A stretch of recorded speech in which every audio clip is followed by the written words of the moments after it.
बंधुओं, आज हम जिस प्रसंग को आप सबके बीच में रख रहे हैं वह प्रसंग एक माँ की करुण, माँ की ममता दायनी, जिसका कर्ज कोई चुका नहीं पाया। ईश्वर भी उसके कर्जदार रहे। माँ यशोदा हो,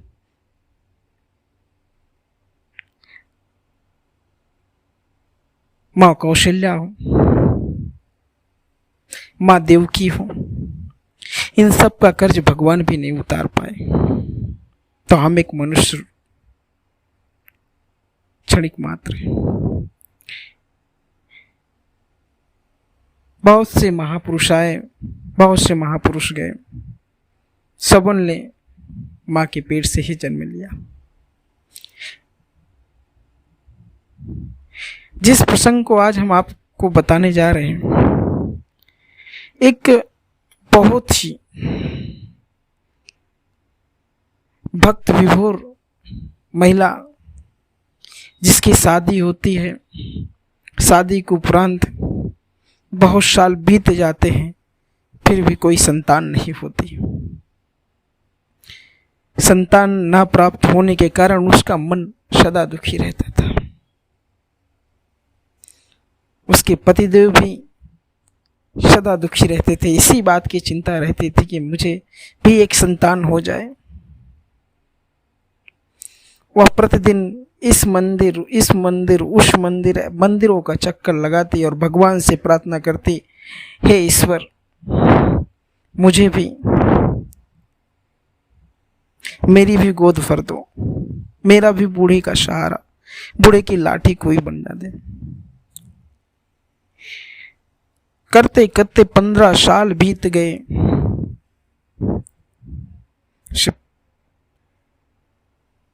संतान प्राप्ति नहीं हुई। गांव के लोग उसे ताना मारते, जिस जगह से जाते उसे लोग पत्थर बरसाते, और पता है क्या कहते? बाझन कह के उसे। गांव की महिलाएं उस माँ के ऊपर अत्याचार करती कि मेरे घर के सामने से तू मत निकल,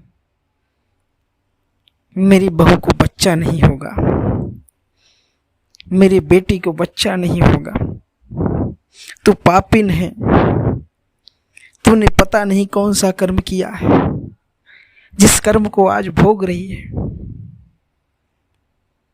वह अपने आंचल को छुपाकर वहां से रोते मन आकर घर में सिसकियां लेते हुए रोती और ईश्वर से पूछती, हे ईश्वर, मैंने ऐसी क्या गलती की? ईश्वर इतना निर्दयी क्यों हो गया है? ममता की आंखों में आंसू की नदियां बहती। तमाम डॉक्टरों को दिखाया, वैद्य को दिखाया, ओझा को दिखाया, सबको दिखाकर वो, लेकिन कोई फर्क नहीं पड़ा। डॉक्टरों से दवा भी लिया। बहुत साल बीत जाने के बाद, 16-17 सालों बाद, उस महिला को, उस भक्तन को एक पुत्र रत्न की प्राप्ति हुई। इतना सुंदर मनोहर रूप उस पुत्र का था। उस पुत्र को देखकर वह महिला जैसे वर्षों से प्यासी हुई अपने गले से लगाकर रोती है और कहती है, भगवान, तूने मेरे जीवन भर की तपस्या का फल मुझे दे दिया, मैं इसके सहारे जी लूंगी।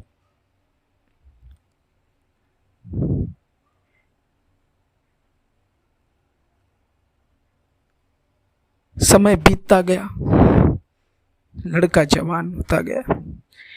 बेटों को पढ़ाने लिखाने के लिए अच्छी शिक्षा देने के लिए माँ मजदूरी भी करती,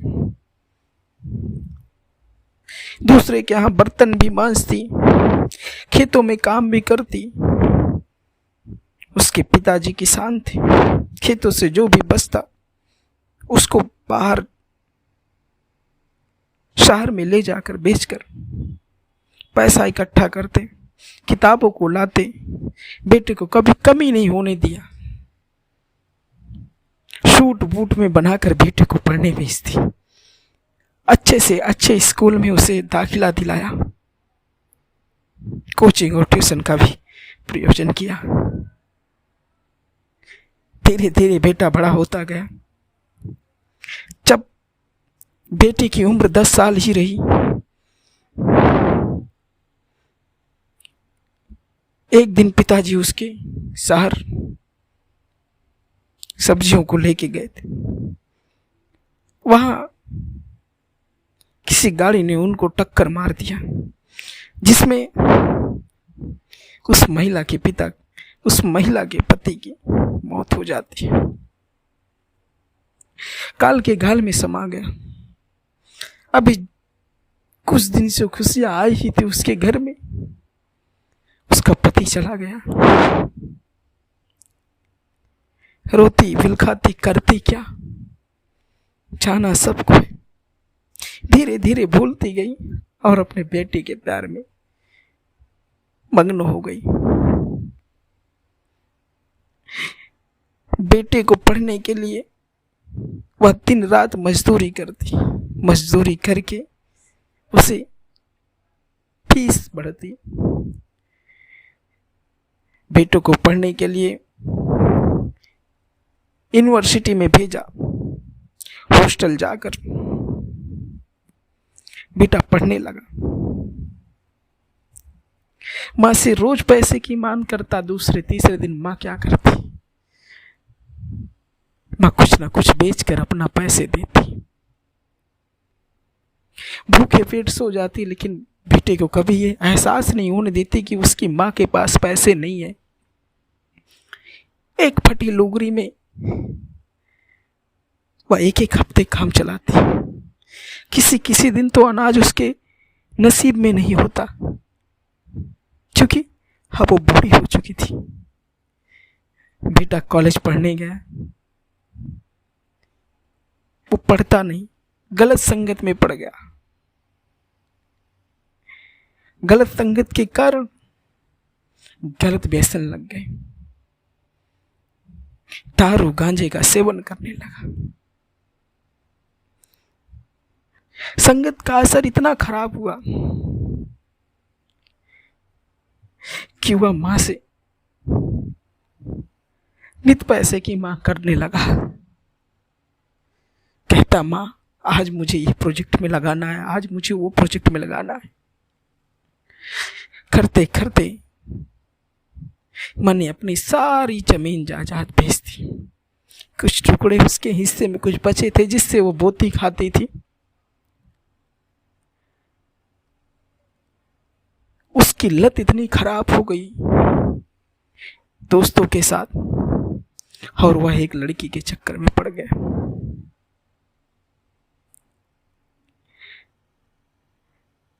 संसार में संगत का असर बहुत बड़ा होता है दोस्तों। जिस पानी को अगर हम दारू में मिलाएं तो वो भी, और उसी पानी को अगर हम दूध में मिलाएं तो उस रंग में घुल जाता है। संगत का असर भी बहुत खराब होता है। अच्छे की संगत करोगे तो अच्छा गुण मिलेगा, और अगर बुरे की संगत करोगे तो बुरा गुण मिलेगा। साधु संगत में ही लोगों का कल्याण है, लेकिन वो तो गलत संगत में पड़ गया, चकाचौंध की जिंदगी में जीने लगा।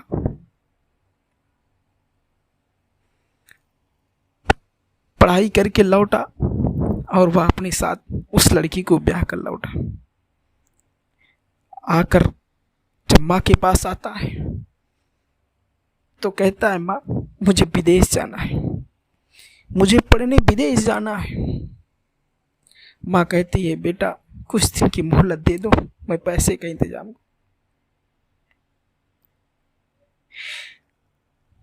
लेकिन उस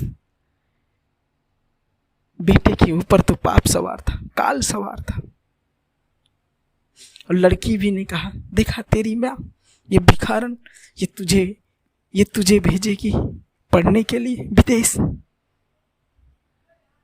लड़की की बात सुनकर बेटा मन ही मन अपनी माँ को कोसता रहा। जो थोड़ी सी जमीन बची थी उसको बेचने की जिद करने लगा। माँ कहती, बेटा जितना पढ़ा है इससे पूरा जीवन आराम से चल जाएगा। लेकिन वह तो गलत संगत में था, उसे तो मौज मस्ती करने जाना था, पढ़ाई का तो बहाना था। उसके सिर पर तो काल सवार था। वह माँ की बात नहीं मानी और शाम को मदिरा का सेवन करके आता है और माँ से कहता है, माँ तुझे जमीन को बेचना है। माँ ने बड़े प्यारे शब्द में कहा, बेटा ठीक है बेच देंगे, लेकिन पहले कुछ व्यवस्था कर ली। मैं व्यवस्था करूंगी, कुछ समय तक रुक जा। इतना सुनते ही वह आग बबूला हो गया और घर में रखी कुल्हाड़ी से माँ की गर्दन को अलग कर दिया। निर्दयी बेटा, जिस माँ ने अपने तन को काट कर 9 महीने कोख में रखा, उस माँ को उसने 1 सेकंड में धड़ से अलग कर दिया। किसके लिए? सिर्फ दारू, गलत संगत के कारण। व्यसन उसका गलत हो गया। माँ की जीवन भर की तपस्या खत्म हो गई। संसार में इसलिए साधु गुरु कहते हैं कि संगत जो करनी चाहिए, इस प्रसंग का यही मतलब है कि संगत अगर जिसकी करनी चाहिए वह सज्जन व्यक्ति हो, दुर्जन ना हो। संगत उसकी करनी चाहिए जिससे साधुवाद की संगत हो। संगत उसकी करनी चाहिए जो आपको सही दिशा में ले जा सके। संगत उसकी करनी चाहिए जो आपको सच्चे मार्ग पे ले जाने के लिए प्रेरित करे। कोई दूध नहीं पिलाता आपको 1 ग्लास और दारू को भर भर के पिलाता है। 50 रुपए के लीटर के दूध को आदमी छुपा कर पीता है। 200 रुपए, 250 रुपए, 1000 रुपए जो भी मिलता है उस दारू को लोग मिलकर पीते हैं, क्योंकि बुरा कार्य के लिए लोग प्रेरित करते हैं और सत्य कर्म धर्म कर्म के लिए कोई प्रेरित नहीं करता। आज हमारा समाज इन्हीं व्यसनों में चला जा रहा है। कंठी माला ले लेना, राम नाम सुन लेना, ईश्वर के भक्त हो जाना, बजरंग बल के भक्त हो जाना, ईश्वर को मानने वाले हो जाना, शंकर को मानने वाले हो जाना, अल्लाह को मानने वाले, ईसाई को मानने वाले, किसी को मानने वाले हो आप। आपका अगर भोजन ही खराब है, आपका जीवन जो है वो गलत विचार में है, तो जीवन किस काम का।